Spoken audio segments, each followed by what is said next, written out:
ओम नमः शिवाय। दोस्तों, पिछली वीडियो में हमने देखा कि भी हमने ईश्वर के बारे में चर्चा की। ईश्वर कैसे पूरे आनंद को अपने अंदर समाये हुए हैं, संपूर्ण आनंद लिए हुए हैं, और उस परमात्मा तक हम कैसे मिलें, कैसे पहुँचें, इस पे हमें चर्चा करनी थी। इसके बारे में एक बार एक व्यक्ति ने ईश्वर से प्रश्न किया, हे भगवान, आप कहाँ रहते हो? मैं आप तक आने की विधि जानना चाहता हूँ। भगवान ने कहा, हे मनुष्य, मैं इस संपूर्ण प्रकृति के पार हूँ। मैं पृथ्वी लोक में जीवों में आत्मा के रूप में रहता हूँ। जो मेरी सेवा करना चाहते हैं वह जीवों में सेवा करें, और वो सेवा मेरे तक अपने आप पहुँचेगी और उसे आपको इससे आत्म संतुष्टि भी मिलेगी। परंतु जो मेरे तक पहुंचना चाहता है उसे मेरी संपूर्ण प्रकृति का उल्लंघन करना पड़ेगा। उसे मेरी पूरी प्रकृति पार करके मुझ तक पहुंचना होगा। वो कोई अत्यंत जिज्ञासु, धैर्यवान, राग द्वेष से परे इंसान मुझ तक पहुंच सकता है।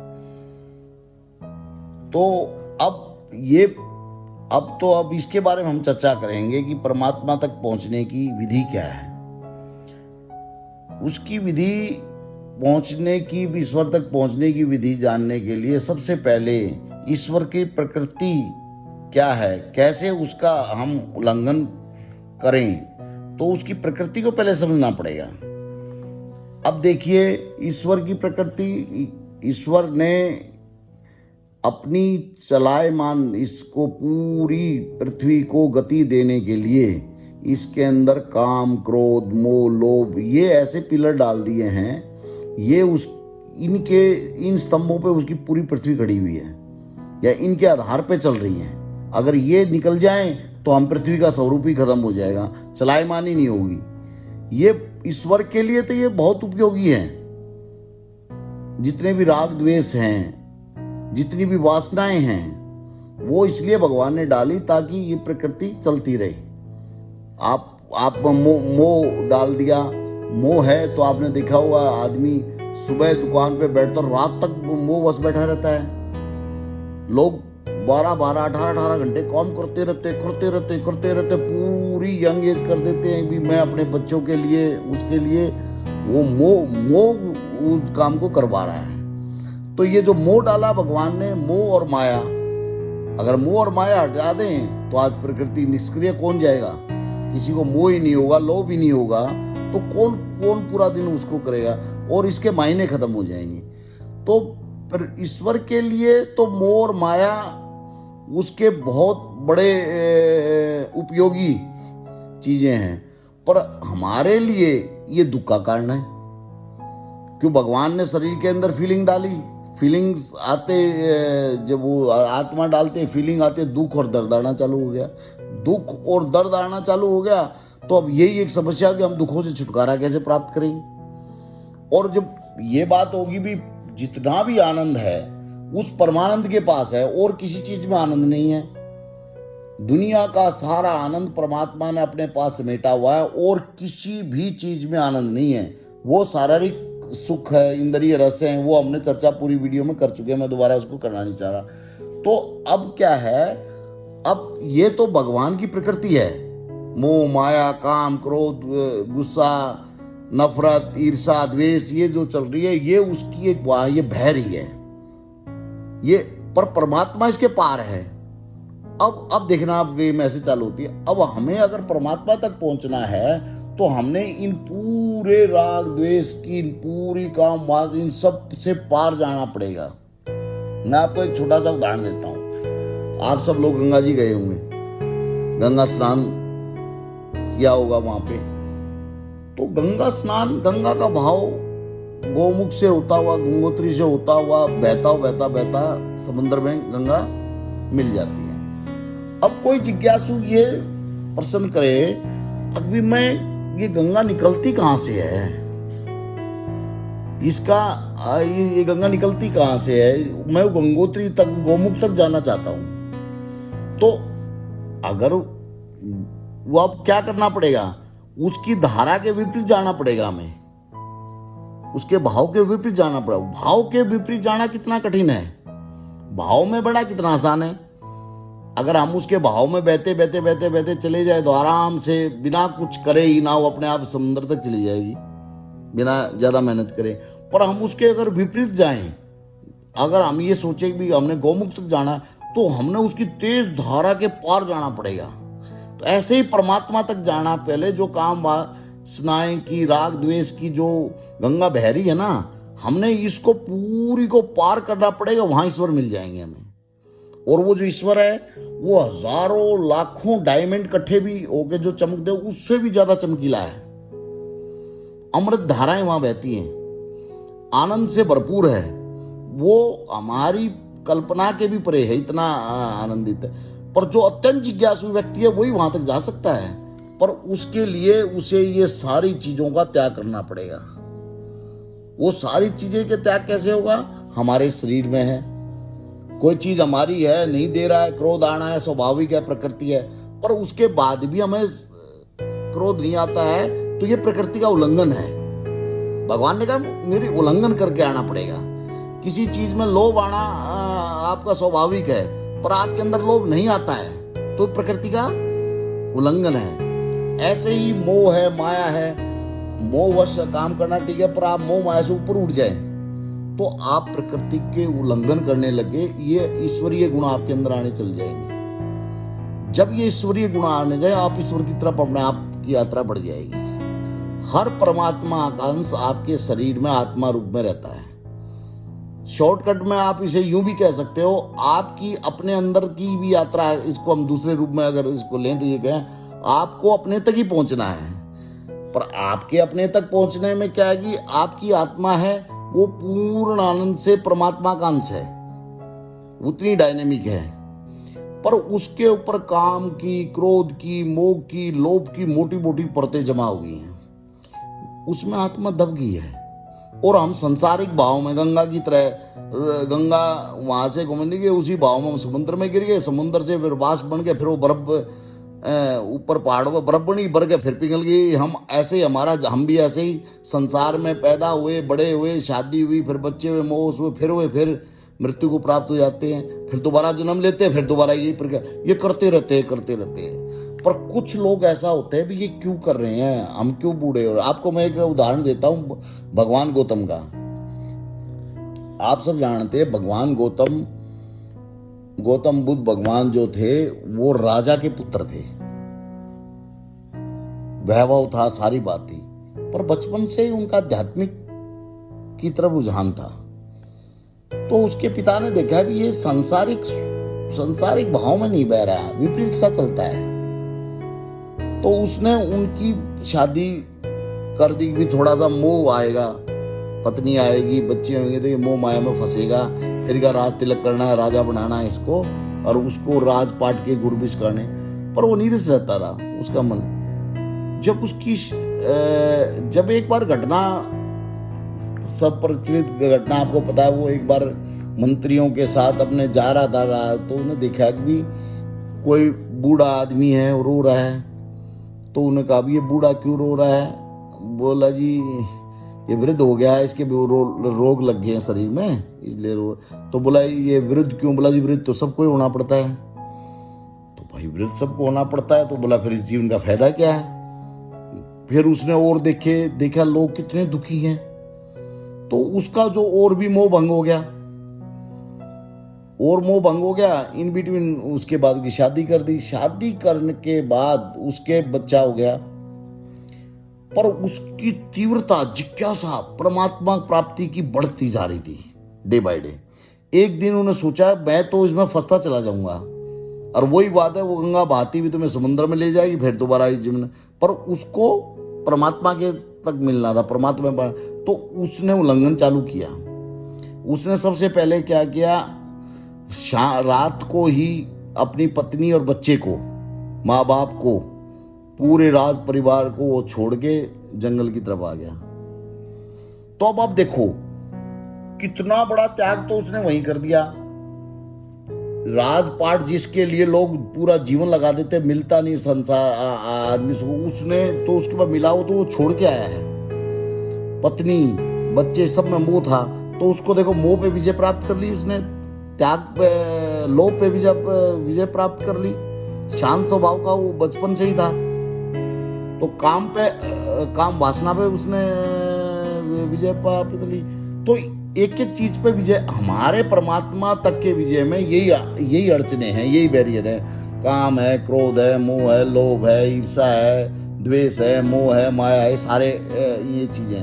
अब एक एक अगर हमने ईश्वर तक पहुंचना है, ईश्वर किसी को उस आनंद में रहना है, तो उसको एक एक चीज का इस पे विजय प्राप्त करनी पड़ेगी। जो ये प्राकृतिक रूप से जो चीजें होनी, उस पूर्व का उल्लंघन करना पड़ेगा, विपरीत जाना पड़ेगा। जैसे गंगा के विपरीत जाए गोमती, आप ये समझ लो गौमुख की जगह ईश्वर है, और आपने नीचे से ऊपर भाव के विरुद्ध जाना है। ये बहुत मुश्किल है, पर असंभव नहीं है। कोई भी अत्यंत जिज्ञासु, दृढ़ संकल्पी, अत्यंत त्यागी व्यक्ति वहां तक जा सकता है। और ये जब हम इस संसार में आगे बढ़ते हैं, इसके अब आप देखिए, पर इनसे अब समस्या दूसरी आ जाती है कि इन पूरी राग द्वेष से हम नियंत्रित कैसे करें, इनको पार कैसे जाए। आपने देखा होगा महर्षि वाल्मीकि ने इसमें रामायण में दिखाया है राक्षसों का और उसका, देव और देवताओं की, राक्षसों का और देवताओं का युद्ध दिखाया है। राक्षसों में ये जो राक्षस थे, एक तरफ राम की सेना थी। तो ऐसे वृत्तियां हमारे अंदर, राक्षसी वृत्ति होती हैं और देव वृत्तियां भी होती हैं। राक्षसी वृत्तियों में क्या आ जाएगा? अहंकार है, क्रोध है, लोभ है, मोह है, ये सब राक्षसी वृत्तियां हैं। और देवताओं की सेना में क्या है? प्रेम है, त्याग है, धैर्य है, करुणा है, परिहित की भावना है, ये सब इसमें है। ये द्वंद्व हमारे सारे शरीर में चलता रहता है। ये लड़ाई चलती रहती है। तो जिस व्यक्ति के देवगुण बढ़ते रहते हैं, देवगुण बढ़ जाते हैं, वो देवताओं को प्राप्त करने लग जाता है, वो ऊपर उठने लग जाता है। राक्षस गण उसके क्षीण होते जा रहे हैं। पर राक्षस गण भी ये इतने मायावी हैं। आपने देखा होगा मेघनाथ को लक्ष्मण मार देता, फिर दोबारा जिंदा हो जाता है। वो क्या है? हमारी ऐसी वृत्तियां हैं। हमें कई बार लोभ, ऐसा होता है, मेरे को लोभ नहीं आता है यार, मेरे को लोभ पे तो विजय है। पर कई बार ऐसी वातावरण बन जाए, ऐसा तुम्हें कोई बड़ा चीज मिल जाए, आपका फिर वो जो तुम समझ रहे थे मैंने खत्म कर दिया, दोबारा जीवित हो गया। अब महर्षि वाल्मीकि ने इस रामायण के अंदर इस वृत्तांत को इस ढंग से भी समझाने की कोशिश की है। अब भी ये जो राक्षस मायावी होते हैं, बार बार जिंदा होते हैं, ये वृत्तियां के बारे में उन्हें बताया है। और सबसे ज्यादा सूक्ष्म अहंकार है, और जो अहंकार को मार लेता है तो यूं समझ लो वो राम होता है। रावण जो था अहंकार का रूप था, वो किसी से भी नहीं मरा था। अच्छा, अहंकार तो इतना भी सूक्ष्म है, ये राक्षसों में नहीं, ये अच्छे लोगों में भी होता है। जैसे मान लिया कोई त्यागी व्यक्ति है, उसे कुछ नहीं चाहिए, संत जीवन है, पर उसको त्याग का भी कई बार अहंकार हो जाता है।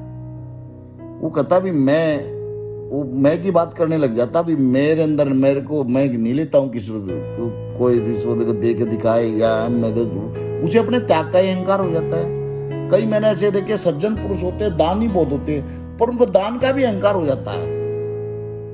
तो केवल पाप का ही अहंकार नहीं, केवल पुण्य का भी अहंकार हो जाता है। तो अहंकार बहुत सूक्ष्म है। अहंकार पे इसलिए अहंकार को मारना, जैसे रावण को मारना असंभव होता है, ऐसे अहंकार को भी शरीर के मारना बहुत मुश्किल हो जाता है। तो जो आदमी इन मायावी हमारी वृत्तियों को आहिस्ता आहिस्ता इनके ऊपर इनको छीन करना चालू कर देता है, तो वो उसके अंदर देव गुण आने लग जाते हैं। देव गुण आने से, ईश्वरीय गुण आने से वो उस ईश्वर की तरफ उसकी यात्रा चालू हो जाती है।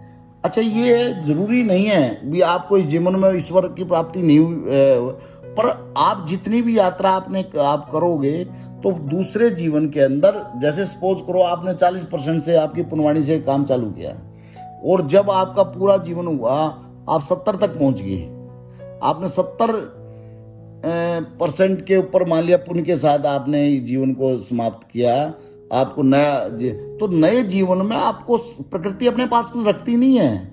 70% के पुण्यवाणी लिए हुए माँ बाप से आपको पैदा करेगी, वो आपको उसमें मिल जाएंगे ऑटोमेटिक। ये समझ लो आपका पुण्यवाणी भी बैंक बैलेंस है, ये कभी घटती नहीं है, उतनी ही रहेगी आपकी जितनी आपको छोड़ के जाओगे।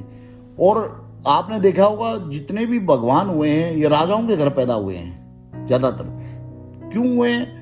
उच्च आत्मा को उच्च माता ने ही पैदा किया है, माँ बाप ने वो क्या, वो प्रकृति अपने पास रखती नहीं, उसकी पिछली पुण्यवाणी भी तो साथ देनी थी ना। इसलिए पहले उसको ऊंचे उतरे नंबर जो 90% 95% लेके ही पैदा हुआ है, तो वो 95% का ही तो वो मिलेगा।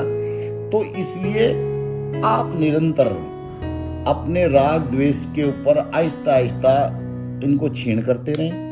कर्म की शुद्धिकरण से भी क्षीण होने लग जाते हैं। और आप देखोगे, मैंने आपको एक विधि बता दी है, अभी ईश्वर कहाँ है और कैसे मिलेंगे। कठिन काम है।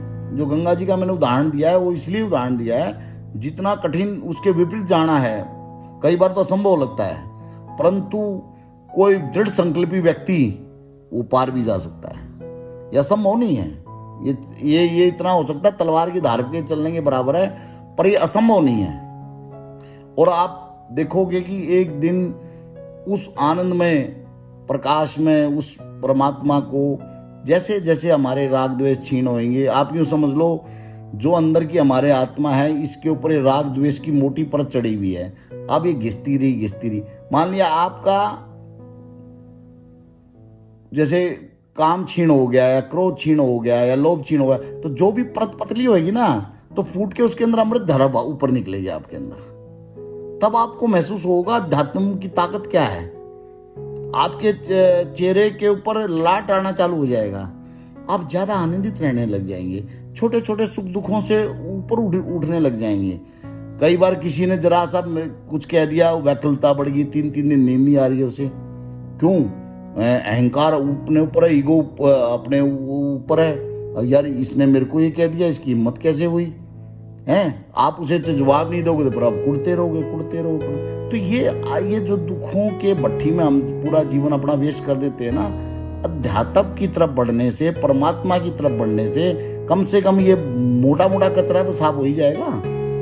और ऐसे हो जाएगा तो इस जीवन को भी हमें एक सार मिलेगा। और किसी ने अत्यंत जिज्ञासु व्यक्ति है जो ईश्वर को ही होता, उसकी विधि है, उसे फिर जड़ से खत्म करने पड़ेंगे। हो सकता है 1-2 जीवन आपका लग जाए, पर एक दिन आप उस परमात्मा को प्राप्त कर लोगे और आप भी प्रकाश में हो जाओगे।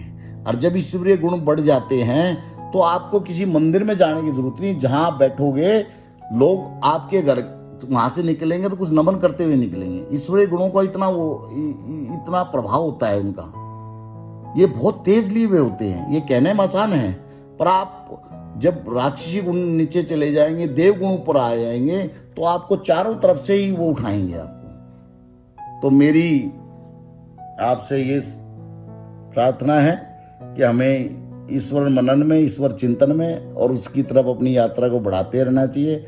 और आहिस्ता आहिस्ता ये इसको असंभव नहीं मानना चाहिए। आहिस्ता आहिस्ता ये हम आ जाएंगे और एक दिन हम उस मंजिल को अपनी को पा लेंगे। धन्यवाद। ओम नमः शिवाय।